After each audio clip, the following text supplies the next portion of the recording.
O'zbekiston Respublikasi Prezidenti mamlakatimizni poytaxti azim kent Toshkentning markazida Adiblar xiyoboni degan har jihatdan ulkan, ham mazmunan ham hajman yirik majmuani yaratish tashabbusini ilgari surar ekan va bu yerda o'zbek adabiyotini otasi, umuman o'zbek xalqining ma'naviy padari bo'lmish Alisher Navoiy hazratlarini haykalini atrofiga mana shu milliy adabiyotni o'lmas darajalarga keltirishga hissa qo'shgan ulug' shoir va yozuvchilarni haykallarini, muborak siymolarini qo'yish, o'rnatish va mana shu joyni millatni, xalqni, xususan yoshlarni, o'sib kelayotgan avlodni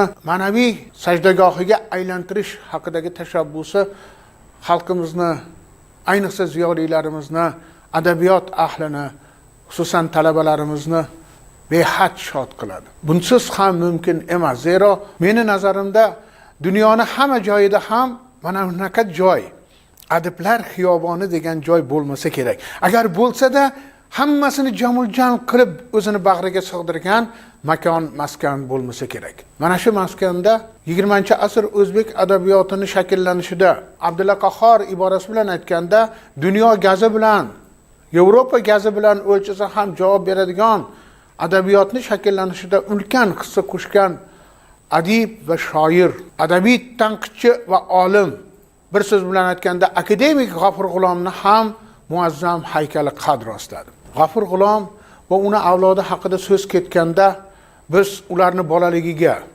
qaysi zamonni, qaysi davrni, qanaqa muhitda dunyoga kelishdi, ularni kim yo'rgaklab oldi, kimlar yo'rgaklab oldi, ularni qulog'iga ona allasidan boshqa yana nimalar kirdi, ularni yosh vujudi, navnihol vujudi nimalar evaziga o'sdi, ulg'aydi va bu vujudga singdirilgan hamma ma'naviy, ruhoniy, mafkuraviy, g'oyaviy tarbiya ham samarali edimi, to'g'ri edimi degan ko'plab savollardan kelib chiqib javob berishimizga to'g'ri keladi. Ana shu nuqtai nazardan G'afur G'ulom va uni avlodi hayotiga e'tibor qaratsak, o'zlarini oldingi salaflari Mahmud Xo'ja Behbudiy, Abdurauf Fitrat, Abdulhamid Cho'lpon, Abdulla Qodiriy, Hamza Hakimzoda Niyoziy va boshqa jadid bobolarimizni hayotidan farqli o'laroq ularni ongli hayoti, yana ham to'g'rog'i onga erishish davri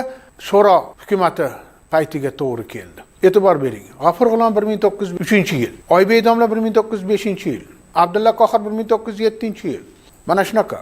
Shayxzoda, ularning avloddoshlari Usmon Nosir, Hamid Olimjon 9-yil, Usmon Nosir 12-yil. Nimaga olib kelyapman? Ana shu davlat to'ntarishi deb keyinchalik to'g'ri nomlangan uzoq yillar davomida Oktyabr inqilobi deya odamlarning boshini qotirgan mudhish hodisa.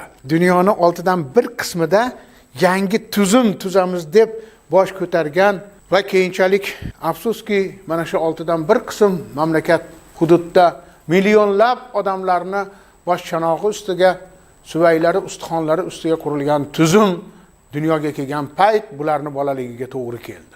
Agar biz sanagan G'afur G'ulomdan avvalgi avlodni savodi madrasalarda, ana shu madrasalar qoshidagi maktablarda chiqqan, ular mumtoz adabiyotni o'zini asosiy quvvat manbai deb bilgan va eng muhimi yangi jadidchilik g'oyalari, yangi g'oyalarni talqin etish uchun dunyo tamaddunini chuqur o'rganish imkoniyati bo'lgan bo'lsa, bu avlod, G'afur G'ulomlar avlodini aytganim ongiy shakllanish, aqliy shakllanish davri Sho'ro paytiga, uni maktablariga, uni internetlariga, uni internatlariga, to'g'rirog'i, uni internatlariga, uni muhitiga to'g'ri keldi.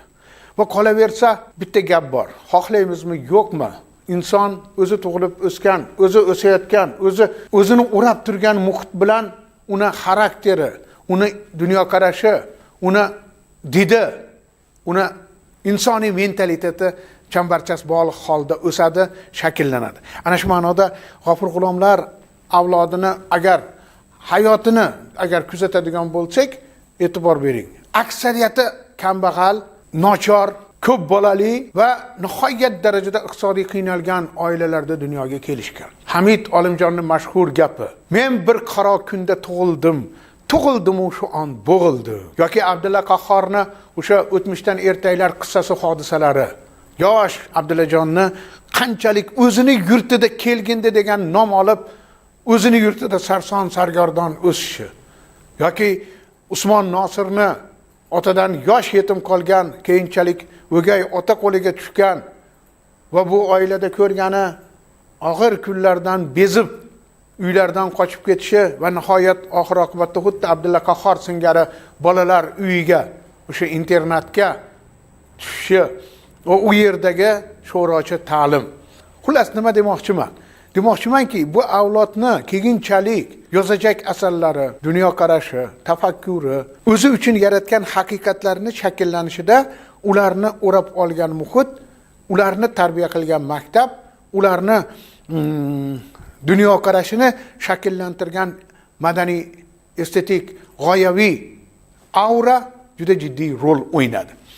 Lekin bu degani G'afur G'ulom va uni avloddoshlari faqat sho'ro davri qadriyatlari, sotsialistik qadriyatlar madhi bilan, ularni kuylash bilan cheklanib qoldi degani emas va bu mutlaqo ularni asosiy ijod merosini tashkil qilmaydi. G'afur G'ulomni o'ziga keladigan bo'lsak, u agar sinchiklab G'afur G'ulomni hozirga qadar bosilgan mukammal asarlar to'plami 10 tomligini agar varaqlab qaraydigan bo'lsak, shunday misralar bitilgan she'rlar yuzaga keladiki, ko'z oldingizga namoyon bo'ladiki, bitta she'rida aytadi: "Tillarda bong uring yangi hayot uchun, zehn akurkaday oyoq ostida."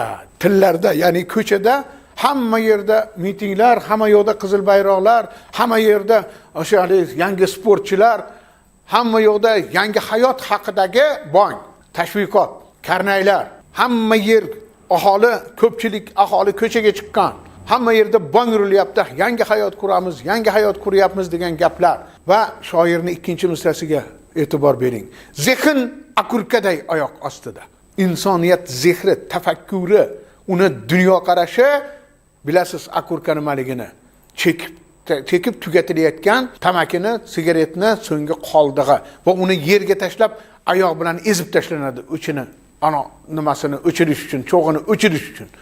Zehn, insoniyat zehri, inson zehri, fuqarolar zehni, bu jamiyat a'zolarining zehni oyoq ostida qilingan, oyoq ostiga tashlangan. Mana shu umum miqyosda omma psixologiyasini dunyoga kelayotgani, poda psixologiyasini dunyoga kelayotgani, shaxslar yo'qotilayotgani, yo'qolib borayotgani, goh ixtiyoriy, goh majburiy. G'afur yosh shoirni zehnidan, yosh shoirni e'tiboridan, uni ko'zidan nari qochmagan va G'afur G'ulom boya aytganimdek, o'ziga berilgan hayot, o'zi tushib qolgan muhit qanchalik og'ir bo'lmasin, o'zini yaratgan tomonidan yuqtirilgan iqtidoridan kelib chiqib, nihoyat darajada sezgirlik bilan o'z zamonasiga o'zini so'zini, o'zini bahosini, xulosasini ayta bila oldi.